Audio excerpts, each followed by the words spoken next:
Hey there, it's Huang. If you're an occupational therapist and you have a goal of becoming a certified hand therapist, this question might help you. I have a follower who said, I am an occupational therapist with less than 1 year experience. What are the first steps to becoming a certified hand therapist? So, the first steps to becoming a certified hand therapist is really all about getting your years first. So, this is really important because if you're an occupational therapist or a physical therapist, you can qualify to become a certified hand therapist by number one, getting your years, number two, getting your hours in upper extremity, and then number three is passing the CHT. So those are the main three steps. In terms of the years, you just have to wait. So if you're a year into it, you just have to wait and you'll be there before you know it. My name is Huang. I'm an occupational therapist and certified hand therapist. And over 10 years ago, I started my own therapy clinic. And over 5 years ago, I started Hand Therapy Secrets to help more clinicians develop their clinical skills and their business skills. And I get this question all the time from new grads coming out, and they're like, I went into OT school with the intention of becoming a certified hand therapist. I went into OT school and found out about hand therapy, and now I want to become a certified hand therapist. What are the first steps? So if you can kind of think about the years, it's going to pass you regardless of what you do or don't do. But one of the first steps to becoming certified hand therapist outside of the years is you need your hours. You need 4,000 hours of hand and upper extremity. Grab the checklist that I've written all about those hours because I think there's a lot of myths around it. One of the myths that I address in there is like, oh, you have to work under a CHT. You do not have to work under a CHT. Another myth is like, oh, I don't think I have the hours because I didn't work in outpatient. You don't have to work in only outpatient. You just have to work with hand and upper extremity types of injuries. And as occupational therapists, we're always constantly, no matter what setting we're working in, working with hand and arm injuries. I got majority of my hours in acute care because I promise you, all those people had hand and arm injuries.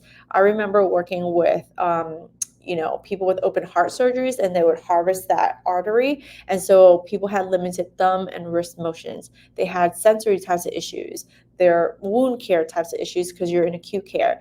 I had people with strokes.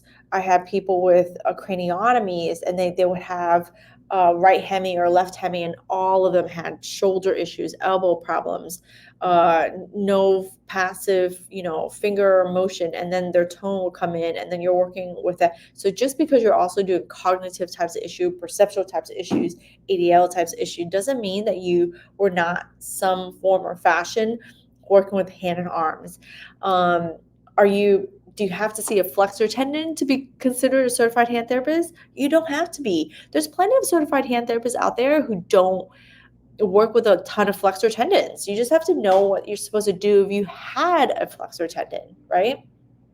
So if you're new in hand therapy, really one of the first steps outside of just knowing what's required, and I'm going to link that below, that checklist, grab it, I break it down for you, I tell you exactly what you need to do, but you need that job, you need that work experience, right? And so if you're new, just think about what you need to do to get the work experience, and then think about the kind of classes that you can take, whether they be online classes, if they're in-person classes.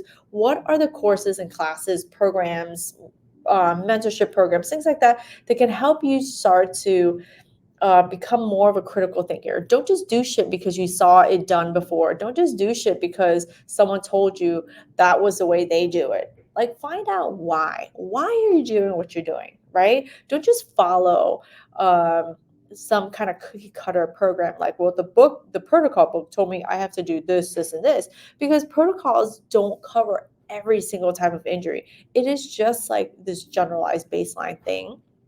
Um, but the sooner you really practice your critical thinking skills, the sooner you take power back, right? Take power of knowing what you're doing, knowing why you're doing what you're doing, and just not just sitting there and getting orders, from somebody, from doctors, from your clinical director, from some PT telling you, oh, you have to do it this way. Like, why? Become very independent in your thinking. That might require you saving up some money and taking a class, whether it be online or in person. That might require you sitting down and learning a little bit about anatomy, learning a little bit about splinting, learning about different body parts. So just pick and choose over a period of time.